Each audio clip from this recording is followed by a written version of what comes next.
Un client ou une star qui t'a marqué par sa gentillesse. Vraiment une crème. Sa gentillesse, c'était la star du football argentin, Maradona.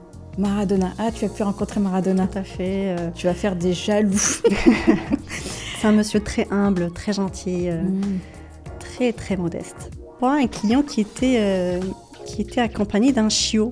Et en fait, ce client-là, il était tellement attaché à son chien qu'il voulait un lit attaché à son lit. Comme pour les bébés. Comme pour les bébés, voilà. Un cododo. Exactement. C'est un cododo avec son chien.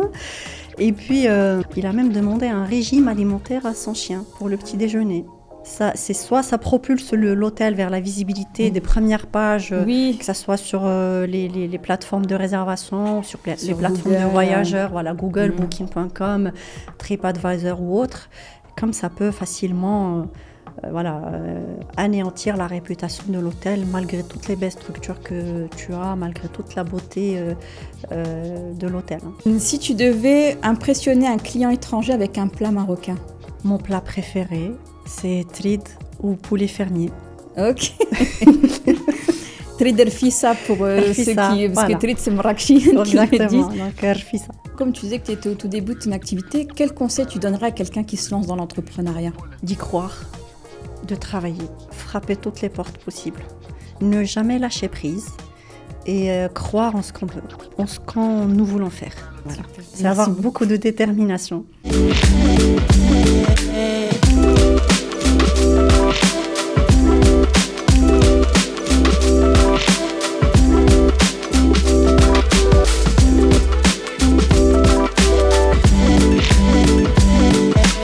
Salam alaikum Nada Zouhair. Wa alaikum salam, Majda. Alors, nous avons un nouvel épisode de ce podcast Nexus Cash et aujourd'hui, on va parler de toi Nada, un parcours impressionnant. 20 ans d'expérience dans l'hôtellerie de luxe et pas des moindres. Et surtout, ce qui m'intéresse aujourd'hui, c'est ton activité en tant qu'entrepreneur. Comment tu t'es lancé, comment tu l'as développé, qu'est-ce que tu proposes comme service aussi surtout. Donc Nada, si tu devais nous résumer ton expérience dans l'hôtellerie en une phrase, qu'est-ce que tu nous dirais?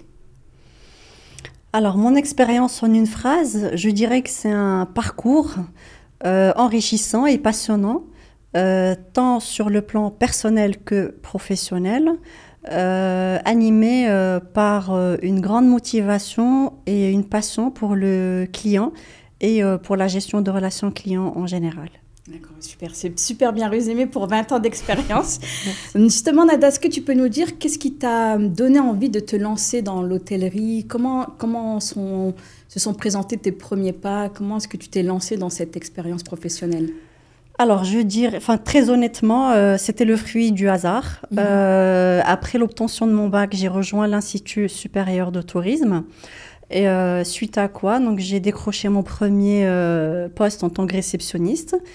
Et puis, au fil des années, j'ai parcouru d'autres métiers, enfin, toujours dans l'hôtellerie. Et puis, j'ai acquis de l'expérience, de la maturité. Et bien évidemment, j'ai gradé les échelons vers des postes de responsabilité. Ah, super. Voilà. Donc, tu avais commencé en tant que réceptionniste. Et puis, au fur et à mesure, tu as pris des postes importants. Effectivement, de manager, de responsable, au fur et à mesure. Ok. Et il y avait combien de personnes, le maximum que tu aies pu manager? Alors... Dans le plus gros de ta carrière? C'était 8 personnes. 8 personnes, ok. Oui. Une grosse équipe tout de même. Pas grosse équipe par rapport aux équipes de l'hôtellerie, mais c'est quand même 8 personnes, donc ça va, c'est gérable. Ok. Et je voulais te demander un petit peu une anecdote marquante que tu as pu vivre au cours de ta carrière, surtout qu'on sait que ce sont des clients assez prestigieux, peut-être que tu as rencontré des stars, des éminents politiques, etc. Est-ce que tu peux nous raconter une petite histoire sympa? Alors, une anecdote au tout début de ma carrière, Majda, oui. Il y en avait beaucoup, la vérité, mais au tout début, une anecdote assez rigolote, c'est que quand je travaillais pour une agence de voyage, donc, où tout se faisait en ligne, réservation et orientation, donc tout se faisait paiement et tout se faisait en ligne. Et puis un jour, j'étais chef d'équipe et résolution. Et donc, je m'occupais également de tout ce qui est gestion des conflits, des réclamations, des soucis de paiement. Certaines fois, donc ça passait pas. Et du coup, moi, en tant que chef d'équipe, j'ai été amenée à gérer ce genre de situation. Et j'avais un client avec qui je traitais qui avait un souci de paiement, justement. Il devait venir au Maroc et le paiement n'était pas passé. Bon, selon lui, sa carte a été débitée, mais nous, au Maroc, on n'a pas reçu le paiement. Et donc, j'étais en train d'échanger par courrier. Et puis un jour, on n'était pas nombreux sur le plateau. Et je pense que c'était même un jour férié. Il y a quelqu'un qui frappait à la porte. Et on entend la porte s'ouvrir et il y a un grand gabarit qui rentrait, qui n'était pas très content. Sans dire, donc la seule phrase dont je me rappellerai toujours, il a dit c'est qui Nada? Donc ça, au tout début de ma carrière, moi je dis bien, j'étais encore jeune, pas trop d'expérience face à ce genre de situation. Donc c'était un peu intimidant, à la fois stressant, donc je devais gérer le client, mais bon. Tout s'est bien passé au final. J'ai accompagné le client à la salle de formation, enfin à la salle de réunion à l'époque. Et on a fini par résoudre le problème. Toujours est-il, c'était quand même un événement assez marquant parce que j'avais l'habitude de gérer via PC, via un ordinateur. Mais là, c'était en face de moi, un client mécontent qui était en train de hurler. Oui. Donc, après, il faut désamorcer la tension. Exactement. C'était les débuts dans la gestion des réclamations, justement. Ça, c'est vrai que quand on débute, c'est impressionnant de faire face à ce genre d'expérience. Tout à fait. Et je voulais te demander, Nada, aussi, tu as travaillé dans des lieux prestigieux comme la Mamounia ou encore le Movenpick. Est-ce que tu peux nous expliquer quel est le plus grand défi de ces établissements? Alors, le plus grand défi que personnellement j'ai rencontré, c'était de pouvoir maintenir une rigueur et une constance exemplaire vis-à-vis du service de luxe. D'accord. Donc, autrement dit, c'était s'approprier en fait la culture du zéro défaut. Oui. Voilà. Et c'est pas évident, donc tout doit être parfait. Exactement. Merci, personne n'est parfait. Exactement. Donc tout devait être parfait. Les erreurs n'étaient pas permises dans tout le processus, dans toutes les prestations que nous fournissions, que ce soit l'accueil, la prise en charge, même notre aspect vestimentaire, les cheveux. Donc tout devait être parfait. Impeccable. Et en fait, de le faire tous les jours. Donc c'était cette rigueur qu'il fallait respecter tous les jours. Au début, c'est difficile, mais après, ça devient un automatisme. Et après même, c'est un plaisir en fait, d'adopter, de s'imprégner et de travailler dans le luxe. Oui, puis après, je pense que c'est aussi une discipline qui te sert aussi pour toute ta vie. Exactement. Maintenant, tu as changé de carrière, même pour ta carrière en tant qu'entrepreneur. Tout à fait. Même pour notre vie, en fait, privée, ça devient en fait, on s'approprie le mode de luxe, le monde de l'excellence dans notre vie, dans notre quotidien, dans notre manière de faire, de traiter avec les gens. C'est une culture, en fait. Cette rigueur que, ça y est, tu as intégrée. Systématiquement, oui. Après, c'est un plaisir, en fait. Et du coup, quand tu disais, il n'y a pas de place à l'erreur, ça veut dire que pour éviter l'erreur, vous anticipez énormément. Et si l'erreur arrive, comment vous gérez c'est des choses qui arrivent, c'est tout à fait normal. Je ne vais pas dire que ça n'arrivait jamais, mais avec une cadence quand même très, très limitée. Je dirais par rapport à d'autres établissements où peut-être c'était permis, c'était normal. Par contre, dans le monde du luxe, c'est quelque chose qui est quand même très... qui n'est pas accepté, on va dire, à un certain degré. Donc, il fallait traiter ça avec délicatesse et bien évidemment prendre en charge le client, lui apporter beaucoup d'attention, présenter des excuses, fournir bien évidemment des compensations et un suivi avec le client pour que vraiment ça soit oublié. Oui, pour qu'il ait une expérience satisfaisante. Exactement, au final. Pour ne pas perdre le client parce que nous sommes justement dans un cadre de luxe où un certain nombre d'erreurs n'est pas permis. D'accord. Et je voulais te demander, Nada, étant donné que tu as des clients qui viennent du monde entier, qui ont un certain niveau, est-ce que tu peux nous raconter un petit peu une demande farfelue ou inédite que tu as eue de la part d'un client ou d'une cliente? Oui. Il y avait, je me rappelle, un chien, mais tout petit, comme les chihuahuas. Ça s'est permis dans les hôtels, moins de 3 kilos, il me semble. Et en fait, ce client-là, il était tellement attaché à son chien qu'il voulait un lit attaché à son lit. Comme pour les bébés. Comme pour les bébés, voilà. Un cododo. Exactement. C'est un cododo avec son chien. Et puis, ça allait même à demander... il a même demandé un régime alimentaire à son chien pour le petit déjeuner. D'accord. Voilà, il faut donc pas il ne mangeait pas les croquettes. Enfant, voilà, c'était un enfant. Et après, je dis bien que ça date quand même il y a au moins 8 ans, mais c'est un peu original comme demande de préparer un régime alimentaire pour le chien au petit déjeuner ou à la piscine ou autre. Hors de question qu'on lui servait des croquettes ou hors de question. Il fallait qu'il ait de l'alimentation classique, qu'il y ait de l'alimentation, de la viande fraîche, épicée à certains degrés, donc c'était quand même assez original. Oui. Alors là, il faut bien s'occuper de son petit parce que c'était, comme vous dites, c'était son fils, il considérait comme un enfant. C'est son trésor, exactement, prendre soin. Exactement. D'accord. Ah oui, ça va très très loin aussi dans le degré d'accompagnement tout à fait. Pour ce type de client. Et je voulais te demander, Nada, aussi une anecdote croustillante à partager sur une personnalité ou une star que tu aurais pu rencontrer au cours de ta carrière, voilà, sans que ce soit non plus une information confidentielle que tu divulgues, mais quelque chose d'un petit peu, un petit peu sympa à raconter. C'était une star américaine.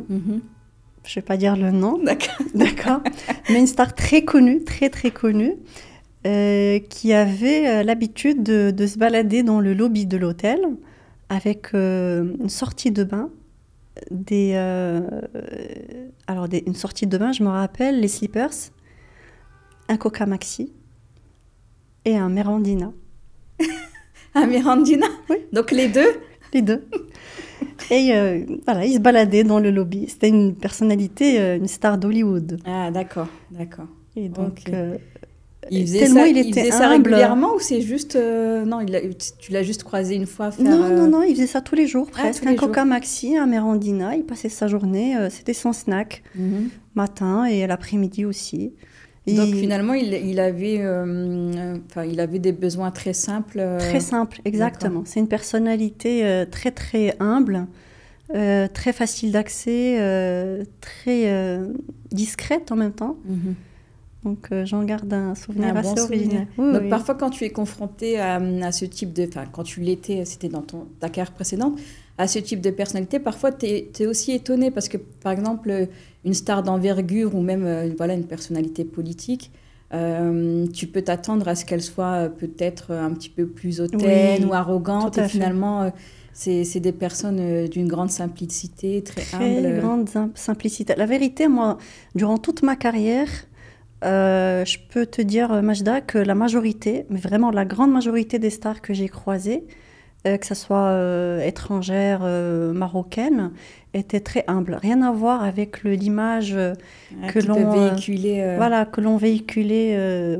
Les stars, les célébrités sont hautaines, il faut faire très attention. Mais alors, avant l'arrivée de ces personnalités, il faut voir tous les préparatifs, tous les discours, toutes les réunions, tous les briefings qu'on faisait. Il faut faire attention à ça, il ne faut pas dire ça, attention, ne pas mettre ce... c'est vraiment des détails. Mais à la fin, quand on les croisait, quand on les accompagnait... la majorité, c'était très simple. D'accord. Rien à voir avec toutes ces complications, toutes ces demandes particulières. Ils voulaient juste être tranquilles, bien servis et surtout qu'on respectait le côté discrétion. Ah, voilà, d'accord. C'était ça. Le plus important, c'était la discrétion. Ok, donc du coup, il y a toute une préparation aussi de leur chambre, par exemple leur suite, bien sûr, avec leurs habitudes. Bien évidemment. Les préférences, les habitudes, des exigences allant jusqu'à la vue. Il ne faut pas qu'il y ait un vis-à-vis, il ne faut pas qu'on essaie de les prendre en photo parce que telle ou telle chambre, il y a des paparazzis. Dès qu'on entend parler d'une célébrité qui arrive dans tel ou tel pays, il y en a, c'est leur métier, quoi. Ils prennent l'avion, ils suivent les célébrités partout où elles vont. Donc, on recevait même des fois des coups de téléphone, de jeunes, vous savez, les fans, les jeunes qui suivaient tel ou tel chanteur partout dans les hôtels. Et puis il fallait respecter la discrétion, il fallait respecter l'anonymat. D'accord. Ne pas dire que oui, ne pas affirmer que qu'ils logent à l'hôtel, ne pas donner accès aux visiteurs. Voilà. Et est-ce que c'est déjà arrivé, par exemple, il y a d'autres clients dans l'hôtel, mais quand ils croisent une personnalité, ils veulent voilà, avoir une petite photo, ou il y a une espèce de charte ou de comportement Ça dépend du client lui-même. Hein. Ça dépend. Il y a des clients qui exigent à ce que, par exemple, leur suite soit éloignée, avec un accès, par exemple, direct sur la rue. Donc, il n'y a pas moyen de les croiser, de croiser carrément des clients de l'hôtel. Mais il y a des clients qui sont là, qui n'ont pas de souci à croiser, à dire bonjour, à signer des autographes. Ah, oui, oui, oui, oui. Tout dépend du client, en fait. Ils sont plus accessibles. Exactement. En fait, c'est le cabinet du client ou de la personnalité politique, par exemple, qui prend tous ces dispositifs bien à l'avance. Donc, tout est étudié en amont. D'accord. Rien n'est laissé au hasard. Ben justement, on parle de dispositifs, Nada. Est-ce que tu peux nous expliquer, on a bien compris que c'était l'art du détail dans l'hôtellerie du luxe. Un petit détail, un petit quelque chose que vous aviez mis en place et qui a complètement changé l'expérience client au cours de ta carrière. Est-ce que tu as une petite histoire comme ça qui te vient en tête? Oui, il y en a plein. Il y en a plein. J'étais Guest Relations Manager, donc j'étais en charge des préparatifs, des arrivées des clients. Donc, il y en a beaucoup, beaucoup que je peux citer. Mais bon, je vais citer quand même une qui m'est particulièrement chère parce que je garde encore le contact de ces clients. Donc, c'est des clientes américaines. C'est des sœurs, en fait, qui voulaient se rencontrer à Marrakech pour la première fois pour certaines, et je pense pour deux qui vivaient en Europe. Donc, elles voulaient fêter l'anniversaire d'une des sœurs à Marrakech. Et du coup, elles m'ont demandé si elles pouvaient louer un espace dans l'hôtel, un restaurant, pour pouvoir se réunir tous les soirs et manger ensemble. Au lieu de sortir à l'extérieur. Donc, voilà, se regrouper, fêter l'anniversaire. Donc, on avait arrangé à ce qu'une d'elles puisse être surclassée ensuite. Et cette suite-là avait un espace, on va dire, salon, voilà, pour accueillir 8 personnes, je pense, 8 ou 10 personnes, donc une table avec tout ce qu'il fallait. Donc nous avons pris aussi le soin de faire des mises en place offertes pour ces clientes-là. Et donc elles étaient très ravies, elles étaient aux anges. Et ça leur a permis, en fait, de fêter, on va dire, l'anniversaire à Marrakech d'une manière assez originale. Et je les ai gardées pour toujours. En fait, c'est des clientes qui m'envoient des petits coucous, des petits messages. Ah oui, tu as encore des relations avec ces clients. Il y a encore un contact, oui, il y a encore un contact. Et au départ, elles étaient vraiment ravies, très, très ravies même. Donc, au-delà du prestige du lieu, etc., c'est vraiment l'expérience client qui compte. C'est tout ce qui compte, Majda. Ce n'est pas une question de luxe parce que, vous savez, à Marrakech, c'est pas ce qui manque. Les hôtels de très belles structures avec les derniers designs en termes d'architecture, en termes d'équipement électronique. Voilà, c'est pas ça qui fait la différence. Le luxe, quand nous parlons du luxe, c'est une phrase que j'ai entendue récemment et qui m'a vraiment marquée. L'ADN du luxe, c'est l'humain. Ce n'est pas la structure. Et ce qui fait la différence, c'est le contact humain, c'est notre capacité à nous rapprocher du client, à lui à écouter ses besoins, à surpasser ses attentes et à lui offrir des expériences émotionnelles. Parce que l'effet surprise est très décisif, en fait. Et puis, ça permet de fidéliser les clients, ça permet c'est ce que j'allais dire aussi. Voilà, c'est ce qui fait que, à structure égale, avec les mêmes équipements, etc., on va plus se retourner vers cet hôtel parce que le service était excellent, l'accueil était très bien, les besoins ont été, ils ont répondu aux attentes, qu'un autre, où l'expérience est un petit peu moins bien passée. Donc ça permet aussi, c'est une bonne stratégie pour fidéliser aussi la clientèle. Bien sûr, et puis il y a des gens qui se rappellent actuellement avec tous les réseaux sociaux, l'avènement du numérique. Donc les gens, ils savent très bien où aller. Donc ils s'attendent pas à ce que l'hôtel soit moins que ce qu'ils ont vu, mais encore, plus nous progressons, plus nous surprenons, plus nous avons de possibilités de fidéliser des clients. Et c'est ce qui nous aide à propulser en fait la visibilité de l'hôtel et à gagner en notoriété. C'est vraiment les avis clients qui sont postés en ligne et c'est des avis normaux qui doivent être sincères. Oui. Voilà. Et plus nous surprenons, plus nous nous approchons du client, plus nous... en fait, c'est une relation de win-win. Et puis ça compte énormément les avis clients dans la décision de... C'est décisif maintenant. C'est vraiment on va dire le critère. Voilà, c'est le point décisif du choix en fait. Ce sont les avis clients. C'est soit ça propulse l'hôtel vers la visibilité des premières pages, que ce soit sur les plateformes de réservation, sur les plateformes de voyageurs, voilà, Google, Booking.com, TripAdvisor ou autre. Comme ça peut facilement anéantir la réputation de l'hôtel malgré toutes les belles structures que tu as, malgré toute la beauté de l'hôtel. D'accord. Justement, tout à l'heure, tu as parlé de répondre aux attentes, vraiment dans le détail. Et comment vous faites face parfois à des attentes parfois démesurées de certains clients ou très, très une exigence vraiment phénoménale? Oui. Comment vous répondez à ces attentes? Alors, tu sais, Majda, ça fait partie du métier. C'est tout à fait normal. Ça fait, c'est une partie intégrante de notre métier. Nous faisons face à des clients, c'est des humains. Donc, ils ont, surtout actuellement, les attentes des clients, elles progressent de jour en jour. Elles changent, elles connaissent des mutations perpétuellement. Donc, nous devons nous adapter en tant qu'hôtelier. Stagner veut dire tout simplement qu'il n'avance pas recule, tu sais. Oui. Voilà. Et puis, les attentes des clients, c'est normal qu'elles changent. Maintenant, en tant qu'hôtelier, nous devons être en mesure de pouvoir suivre ces attentes. Par exemple, toujours est-il, il y a des fois où nous faisons face à des demandes un peu exagérées. Oui, justement. Est-ce que rien n'est impossible ou... Exactement. Non, il y a des limites quand même. Il y a des limites. Donc, face à ces clients-là, il faut toujours garder la patience. Ne pas leur tourner le dos. D'accord. Parce que d'après mon expérience, ce sont des fois des demandes qui sont légitimes. Parce qu'il y a eu un manquement quelque part. Il y a eu peut-être un délaissement dans notre manière de faire, ou un oubli, ou un looping. D'accord ? Donc, ça nous donne une petite idée sur là où il y a des lacunes. D'accord ? Donc, il faut quand même les accueillir de bon gré.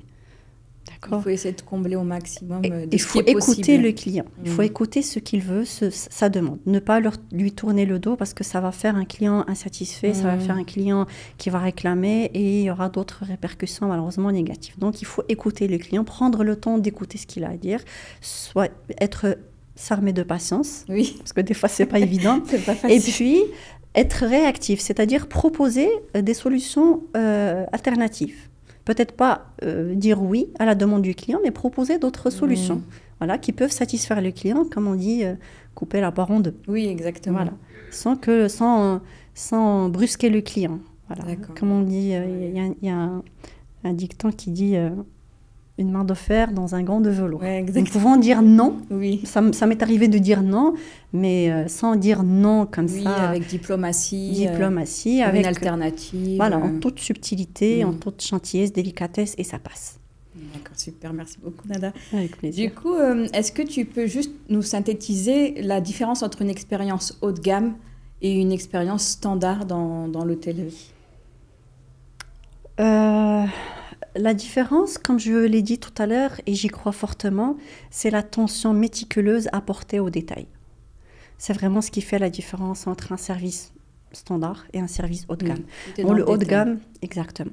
Dans le haut de gamme, nous allons vraiment c'est l'attention méticuleuse aux détails, c'est-à-dire nous allons vraiment creuser dans les attentes, que ça soit exprimé ou non exprimé du client. Comme ça, comme j'ai dit tout à l'heure, nous allons surpasser les attentes des clients. Nous allons vraiment confectionner une expérience émotionnelle sur mesure. Pas uniquement répondre à des exigences qui ont déjà été exprimées. Parce que là, oui, les clients les ont déjà demandé, exprimés. Oui. Là, l'effet surprise n'y est pas. Par contre, quand il y a l'effet surprise, anticipation, là, ça crée de l'émotion. Et là, nous parlons de services de luxe et nous parlons de fidélisation à long terme. Ok, bah super. Donc, avec toute cette expertise que tu as acquise, du coup, Nada, durant ces 20 ans d'expérience, tu as décidé de te lancer dans l'entrepreneuriat pour proposer différents accompagnements, différents services. Est-ce que tu peux nous expliquer le déclic? Qu'est-ce qui a fait que tu t'es dit, ça y est, là, je dois lancer mon activité, je dois justement mettre à profit toute mon expertise, mes compétences pour accompagner, être de l'autre côté finalement de l'accompagnement? En fait, le déclic s'est fait en toute douceur, hein. Mais je dois dire que on va dire que ma détermination s'est renforcée après l'obtention de mon master en 2022. À ce moment-là, j'étais plus à la recherche d'un métier qui combinait à la fois ma passion pour la recherche scientifique et un métier qui me permettait de mettre à profit mes acquis, mes connaissances accumulées durant les 20 ans d'expérience. Donc je ne voulais plus rester dans le salariat et j'étais à la recherche d'un métier justement qui me permettait de m'épanouir. De combiner toutes tes passions. Oui. Et justement, est-ce que tu peux nous dire, tu nous as dit que ça s'est fait en douceur, mais qu'est-ce qui a été le plus compliqué pour toi dans cette transition? Déjà, le fait de trouver ce que je voulais faire, c'était pas évident. Parce que d'accord, oui, l'idée était là, la détermination était là, j'étais vraiment déterminée, j'étais décidée à changer de cap. Mais trouver ce que je voulais faire, ça, c'était difficile pour moi. Et jusqu'au jour où j'ai été conviée à une formation, encore salariée. Cette formation a été animée par un grand monsieur de la formation, une grande personne qui a beaucoup d'expérience. Pardon. Et à la fin de la formation, je suis partie voir ce monsieur et il a eu la gentillesse de m'accorder son temps, son expertise. Il m'a éclairée sur le métier de formateur, consultant. Et il a partagé son expertise, son savoir-faire. Son discours était vraiment très inspirant. Et c'est ce qui m'a donné la force. Et en fait, il m'a éclairée. Et je suis partie vraiment décidée sur ce que je voulais faire. D'accord. C'est là où j'ai décidé de faire ça devenait plus concret, finalement, l'idée se concrétisait. Grâce à ce monsieur, oui, que je tiens à remercier profondément. Donc, du coup, est-ce que tu peux nous expliquer un petit peu les services que tu proposes? J'ai vu que tu faisais un petit peu de l'audit mystère. Je ne sais pas ce que c'est exactement. Tout à fait. La formation, des accompagnements un petit peu plus poussés pour l'hôtellerie, mais pas que. Donc, est-ce que tu peux nous expliquer un petit peu ce que tu fais aujourd'hui? Alors, aujourd'hui, je suis à la tête, donc je suis la fondatrice de NZ Développement. C'est un cabinet de consulting, de formation. Donc, je fais à la fois le recrutement, donc dans les métiers de service, principalement l'hôtellerie, mais ça peut aller jusqu'au métier de service. Donc, tous les métiers qui touchent à la gestion de relations clients. Donc, recrutement, formation, accompagnement. Je fais également de l'audit mystère. Donc là, c'est des visites inopinées que je fais, donc en accord avec la direction, la division ressources humaines. Donc j'ai des critères. Voilà, des critères selon les normes de l'hôtellerie de luxe. Et puis, je visite un petit peu des établissements à travers donc, des séjours. Je note donc des services, l'ensemble des services de l'hôtel. Et à la fin, je discute avec la division des ressources humaines ou la direction générale pour pouvoir relater en fait les axes d'amélioration de cet établissement pour éventuellement implémenter ce qu'on appelle une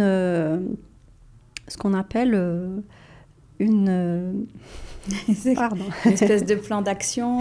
Voilà, des plans d'action qui sont sous forme... Bon, le mot m'échappe, mais je vais le... D'accord. Du coup, après ça, tu peux le proposer aussi? Oui, tout à fait. Ce plan d'action par la suite. Bien sûr. C'est des accompagnements que je fais avec les établissements. Et je propose des formations justement ciblées. D'accord. La formation, du coup, elle est destinée aux salariés? Oui, tout à fait. Ou à l'ensemble des équipes, managers, superviseurs, employés. Et un type de formation que tu proposes, un sujet, une thématique? La guest experience, la gestion des réclamations, attitude de luxe. D'accord. Voilà, donc Ok, ainsi de suite. super Et la intéressant. liste, merci. Et Nada, est-ce que tu peux nous dire justement par rapport à ton expérience entrepreneuriale, quel a été ton plus grand challenge et quelle a été ta plus grande fierté? Le plus grand challenge, c'était la gestion du temps et des priorités. Mhm. Parce qu'en tant que, pardon, en tant qu'entrepreneur, nous devons préparer, élaborer des feuilles de route avec des objectifs, que ce soit quotidien, hebdomadaire ou mensuel. Mhm. Et donc la gestion du temps était un petit peu délicate parce qu'il fallait gérer le volet administratif, le volet objectif, financier, et ainsi de suite. Oui, Donc partir plusieurs à la casquettes conquête. à gérer, oui. Voilà, exactement. Partir à la conquête de nouveaux clients, prospecter le marché, Oui, la étudier la prospection. concurrence. Et puis, bien sûr, fixer des objectifs. Chose qui n'était pas évidente au début. C'était Oui. un peu difficile. Mais, alhamdoulilah, avec un peu de... La clé, en fait, c'est l'organisation. Mhm. Donc, un agenda, un stylo et tout va bien. Et le plan d'action, et c'est parti. Voilà. Et la plus grande fierté, du coup, aujourd'hui, c'est peut-être que ça y est, ton carnet se remplit, tu as Voilà. tes clients, Je la suis... satisfaction. Oui, voilà. Donc, je suis arrivée... j'ai monté mon affaire. Donc, je suis déjà très contente là où j'en suis. Je suis fière de mon cabinet, de NZ Développement. Je suis encore au tout début. Je ne dis pas que j'ai encore un long parcours, un long chemin à Oui. faire. Toujours est-il, je suis contente que enfin je sois sortie déjà avec une idée de ce que je voulais faire, que mon projet soit déjà qu'il ait vu le jour Mhm. déjà. Qu'il soit mis en Quelques place, mois, voilà, quelques mois après avoir quitté le salariat, donc je suis très contente et je suis fière de mon carnet, de mon portefeuille client jusqu'à présent que je compte développer encore et encore. Et moi, je suis fière d'accueillir une femme entrepreneur. Merci Ça beaucoup. fait toujours plaisir. C'est gentil. Juste, on va passer sur un petit quiz fun et rapide, Nada, Mhm. et puis on va conclure sur ce podcast. La demande la plus bizarre d'un client VIP. Vraiment la plus bizarre, quelque chose de... Ce qui me vient à l'esprit, c'est le cas du chihuahua, mais Oui, c'est vraiment l'anecdote qui t'a marqué. Voilà, c'était le plus surtout à l'époque, marqué. aujourd'hui, c'est un peu plus répandu. Tout le monde se promenait Oui. avec son petit chien. C'est vrai qu'il y a quelques années, c'était vraiment inédit. Tout à fait. Et puis lui préparer un menu tous les jours, Oui. déjeuner, petit déjeuner, déjeuner, dîner, ça c'était Même des êtres original. humains n'ont pas ce traitement. Voilà. Ton moment préféré de ta carrière dans un grand hôtel? C'était en 2010. J'ai eu l'opportunité de côtoyer des célébrités, des stars d'Hollywood que je voyais, enfin que je regardais à la télé. C'était vraiment impressionnant. J'étais très très contente De les rencontrer Oui, en de vrai. les croiser en vrai, oui, effectivement. Un mot pour décrire une suite présidentielle? Fastueuse. Fastueux. Un client ou une star qui t'a marqué par sa gentillesse? Vraiment une crème. Sa gentillesse, c'était la star du football argentin, Maradona. Maradona. Ah, tu as pu rencontrer Maradona. Tout à fait. Tu vas faire des jaloux. C'est un monsieur très humble, très gentil, Mm. très très modeste. D'accord, bah, tu as eu cette chance de le Oui. rencontrer. Une astuce de service client que tout le monde devrait appliquer? Une astuce de service client, c'est, je dirais, l'écoute, la veille active sur les attentes des clients. D'accord. Et l'écoute, c'est... beaucoup de personnes pensent qu'elles écoutent, mais en réalité n'ont pas une écoute active. Donc Non. l'écoute, c'est très très important. C'est très important. Pourquoi? Parce que je crois profondément que, comme j'ai dit tout à l'heure, les attentes des clients dans le monde où nous vivons, elles connaissent des mutations perpétuelles. Donc nous devons, en tant qu'hôtelier, avoir une écoute active sur ces attentes, pouvoir les enregistrer, avoir des bases de données concrètes pour les enregistrer et pouvoir surprendre les clients avec ça. Ok. Voilà. Un hôtel de rêve où tu aimerais séjourner? Au Maroc ou à l'étranger? Peu importe. Vraiment ton hôtel de rêve ou...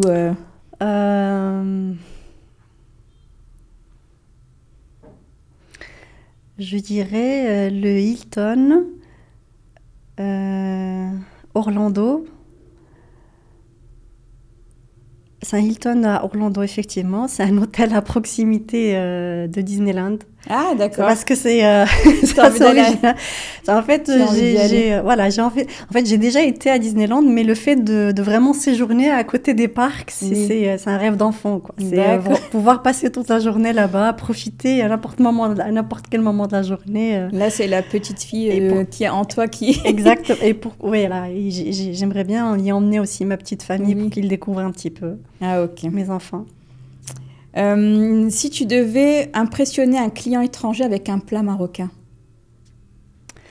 Mon plat préféré, c'est trid ou poulet fermier. Ok. Trid rfissa pour ceux qui... Parce que trid, c'est marrakchi. Exactement, donc rfissa. Et puis, si tu devais tout recommencer, qu'est-ce que tu ferais différemment? Ma carrière? Oui. Ou après, tu peux ne rien faire différemment. Non, franchement, je suis satisfaite du parcours. Je suis vraiment satisfaite de la personne que je suis. Je suis satisfaite de mon parcours académique. Actuellement, je suis doctorante en sciences humaines. Et puis, j'ai mon propre cabinet. Donc, franchement, je ne changerai rien du tout. La vie m'a beaucoup appris. J'ai connu des hauts et des bas. Je suis encore au tout début, mais je ne changerai rien, franchement. Et justement, je garderai tout. Justement, comme tu disais que tu étais au tout début de ton activité, quel conseil tu donnerais à quelqu'un qui se lance dans l'entrepreneuriat? D'y croire, de travailler, frapper toutes les portes possibles, ne jamais lâcher prise et croire en ce qu'on nous voulons faire. Ne pas lâcher prise. Ok, voilà. Super. C'est avoir beaucoup de détermination. Merci beaucoup, Nada. Je t'en prie, Majda. Je te remercie beaucoup pour cet échange vraiment inspirant. On a appris beaucoup de choses. Je vous mettrai toutes les informations de Nada sous la vidéo pour la contacter et faire appel à ses services, évidemment. Ou si vous avez des questions sur l'entrepreneuriat, l'hôtellerie de luxe, Nada vous répondra avec plaisir. Donc, c'était l'épisode de Nexus Cash, le podcast qui réunit les talents. Merci, Nada. Merci, Majda.